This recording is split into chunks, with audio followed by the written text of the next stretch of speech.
The fact is we are causing a reality shift with this mind link, this networking that's going on, with these information exchanges. And we're finding people emerging in different positions who are willing to speak out about what they know. Lieutenant Colonel Thomas Bearden talked to us about mind-to-mind linking. We have Dr. Robert Bowman, who recently left as manager of advanced space systems for General Dynamics Corporation and then vice president of Space Communications Company, who's been a military man all of his life supporting the weapons programs for security, which is understandable. If it's going to make you stronger, you want more weapons for security.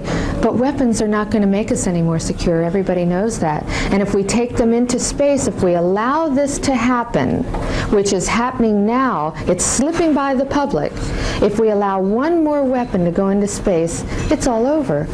The vision closes, the wall closes, the window closes, and we then have that weapon system again that is no more than another accelerated race, and as it closes off, something's going to happen eventually that is not going to be on the pleasant alternative. So although I care more about what's going on the planet, I don't even want to really go into space where some of my friends like Barbara Hubbard really want to go.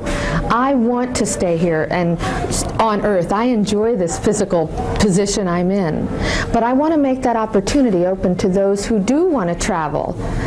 And I also want to make sure, more than anything, that people begin to understand now that now we have that chance to create world peace. It is no longer only a vision. If we can learn about things that could be built as alternatives to weapons in space, rather than just protesting, where we do need to protest the arms accelerations and the nuclear freeze is good, anything that's negative that's going to destroy people has to be stopped.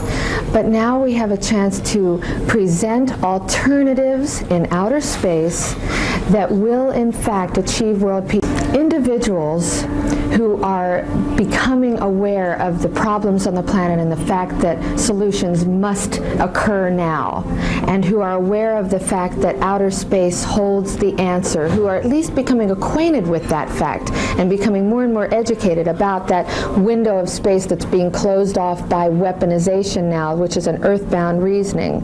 What can humans do about that kind of situation? Are we helpless? Should we just ignore it? Shall we say, well, the leaders are going to do it anyway, I don't have anything to do with it, that's the politicians? Well, that's a tiny little bit of the leadership who perhaps have not been educated, perhaps have not evolved genetically in their genetic code, their DNA, to understand that we insist upon this universe becoming part of our oneness. We want to have peace on this planet. There are a number of things that we can do as individuals, and I'm just beginning to learn them myself, and more people will come up with more ideas. For example, we can go to our politicians and give that one a try.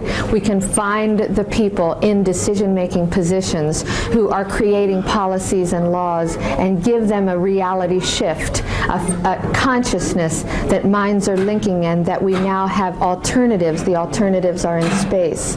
We must collect the information and learn it first before we go out there.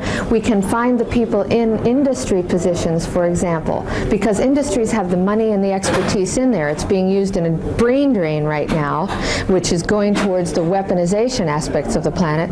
But we can find those individuals and pull them out and talk with them and hug them and tell them that there are alternatives, and the people will emerge. There's an accelerated process, a synergistic process that's happening right now, where it is going to happen if you tune into the concept that you will find a way to make change happen. The writing of letters and the going to visit of the congressmen and senators, of leaders throughout the world, not just in this country. This is a one world, one species. We can connect from the human communication levels with this knowledge that we have. Spreading the word in any way that we can is the key. Communicating and linking minds is the key. And any method, through the media, through your classrooms if you're a teacher, through your doctors if they're in the hospital where you work, you can teach holistic medicines.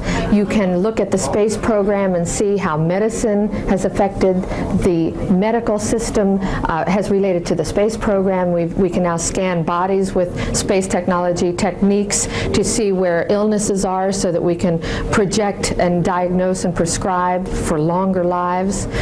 Any way that we can find as human beings to use this mind to communicate what we already know and what's now available to us, that we can have world peace by supporting concepts of international cooperation in space as an extension to the technologies that are being developed, not allowing the weaponization aspects of space by presenting the alternatives. We have to get real positive in our minds. That's what we can do. We have to become optimistic, idealistic realists and know that this is going to happen.